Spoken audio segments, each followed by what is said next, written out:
chess friends, I hope you are doing well, and today is a wonderful day. I recently played against Torch's chess engine, where I sacrificed my knight, and I will illustrate the chess strategies and tactics that I employed in the game to defeat him, so stay tuned until the end of the video, and let's get started without wasting any time. I started the game with e4.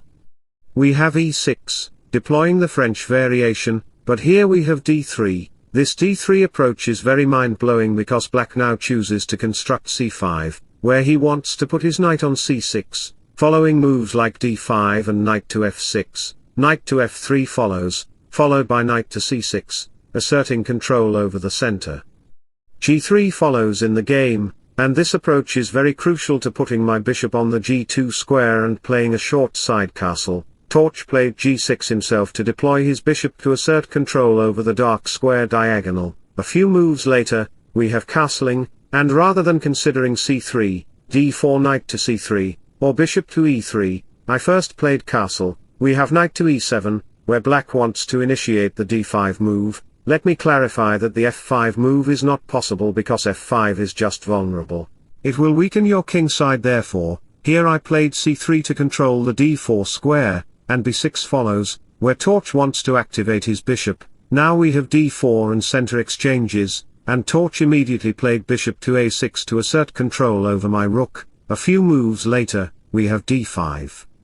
Now think for a moment, what should you play here? As white, I don't want to take the pawn on the d5 square because, after all the exchanges on d5, black will get two migrated pawns on the center side, which is not very strategic for me. That's the reason why, in this position, instead of capturing the pawn, I decided to push forward the pawn to e5. I built my structure this way, where I am protecting the dark squares. I gain control over these dark square posts, where my knight can go to b5, followed by knight to d6, and he will do an outstanding job there. A few moves later, we have a4 to put pressure on these two vulnerable pieces, forcing black to move back his bishop, allowing me to play knight to b5 and knight to d6. Thor just played bishop to c4 because he didn't want to let my knight go there. Of course, b3 is not possible because the bishop has many squares to go to. We have h4 and bishop to h3 to access this diagonal and also prevent the knight from moving to f5. We have rook to c7, where another rook can join the party. Bishop to f4 follows in the game, and you can see that my bishop pair is diagonally, and indirectly attacking these diagonals. Suddenly, I played queen to d1. Can you guess what my strategy is? I first positioned my bishop pair on f4 and h3, where my queen also gets the diagonal from d1 to h5, allowing my knight to jump into g5 directly to attack these pawns. Additionally, I can push forward the pawns to attack the king side. That is the strategy I am employing. All my pieces are combining to attack black, therefore, black played h6 to prevent my knight from moving to g5.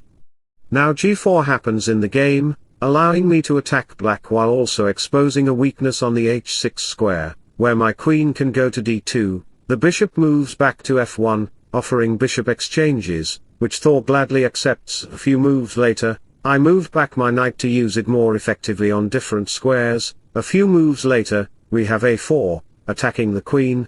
As the queen moves back, we have bishop to d2, and finally, a5, followed by b4, happens in the game.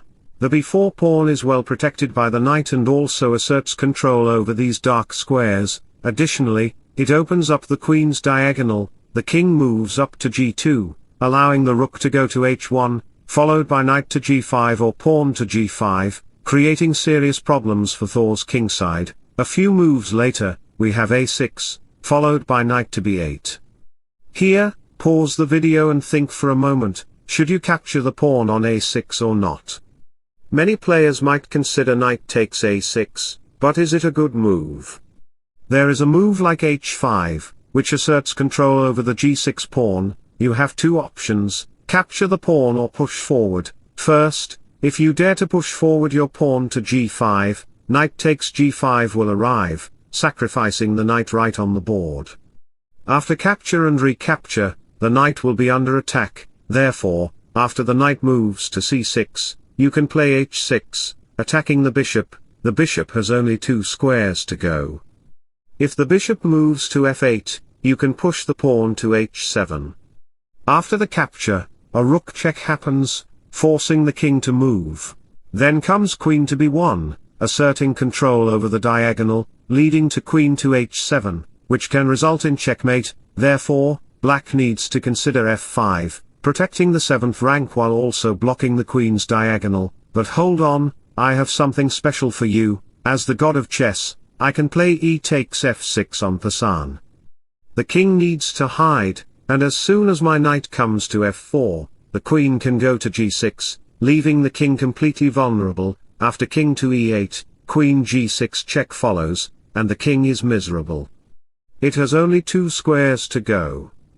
If the king moves to d8, f7 is decisive. If the king goes to d7, f7 is still coming, and you can see that the pawn on e6 will be captured by the knight or queen. If the king moves there, it will be checkmate in 1 move. The position is just over.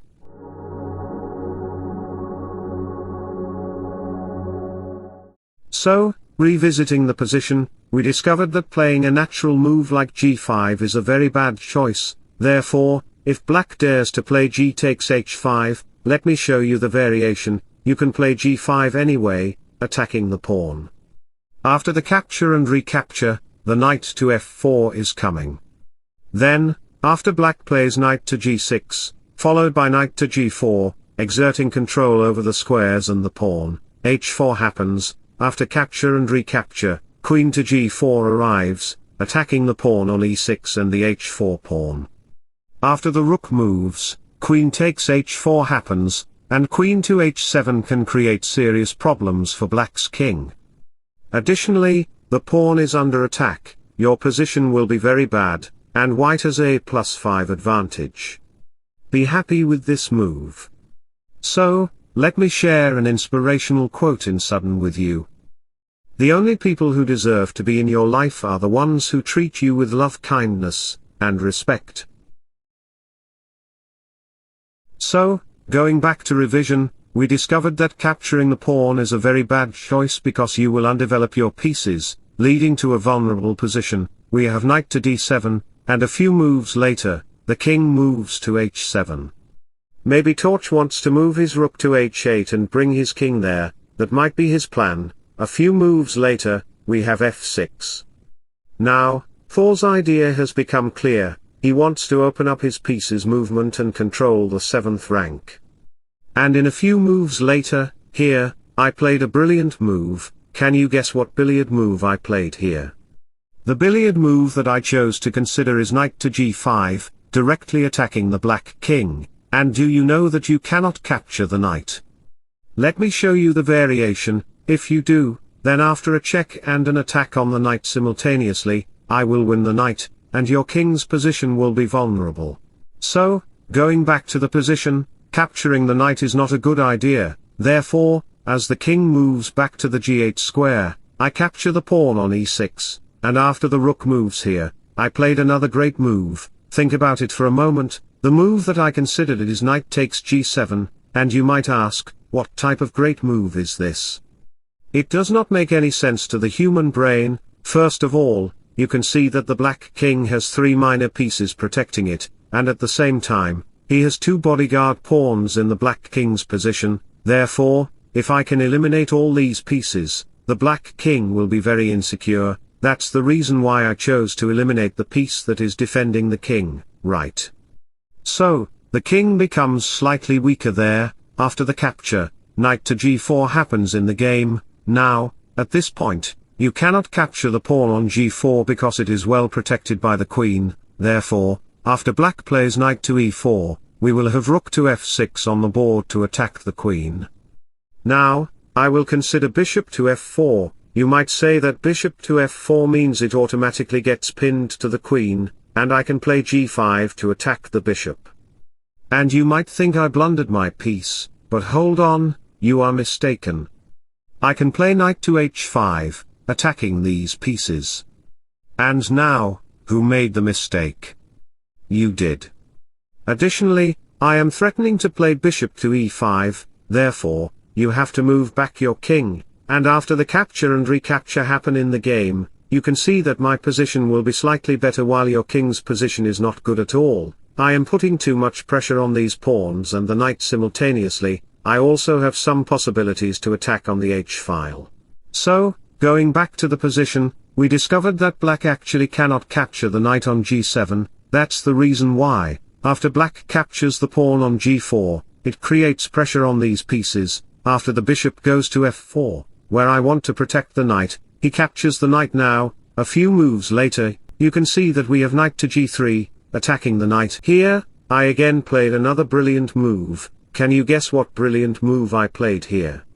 The brilliant move that I played here, of course, you cannot see it because it is beyond human understanding. That move is knight takes h5, sacrificing the knight right on the board, because if you dare to capture the knight, I will play queen to h7, checking the black king. You can see that the black king will be in a vulnerable position. If the king moves to f6, then bishop to g5 follows, and the black king will be completely miserable. It will be a checkmate.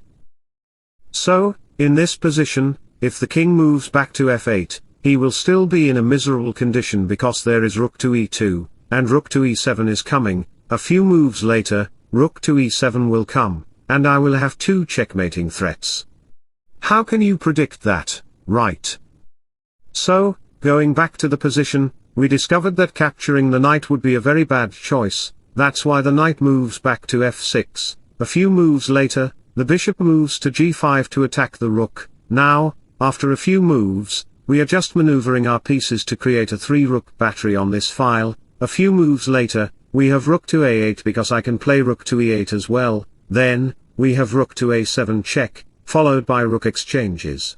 And rook to a7 follows in the game to attack through the 7th rank because my bishop is doing a great job. The knight on g8 is just stuck. We have queen to d3 in a few moves and pawn to h5 to attack this pawn while also threatening queen to h7, right?